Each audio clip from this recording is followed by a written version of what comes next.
साहेब, शरद पवारांनी अमित शहावर टीका केली आहे.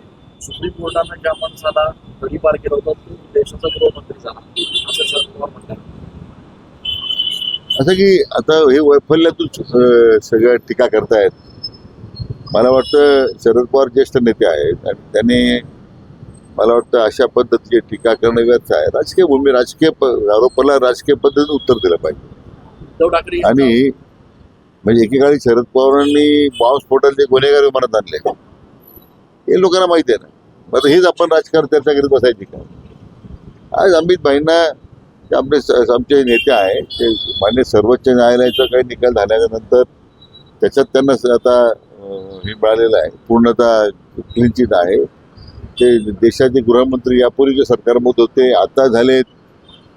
त्याची 70 कलम हटवण्यापासून देशाच्या अंतर्गत सुरक्षतेबद्दल जे काम त्यांच्या काळात झालं आदरणीय मोदी साहेबांच्या नेतृत्वाखाली ते यापूर्वी कधीच घडलं नाही. ठळक घडामोडींसाठी देशोन्नती न्यूज चॅनलला सबस्क्राईब करा आणि बेल आयकॉन प्रेस करा.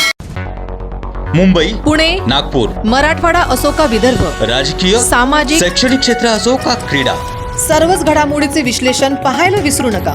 फक्त देशोन्नती न्यूजवर.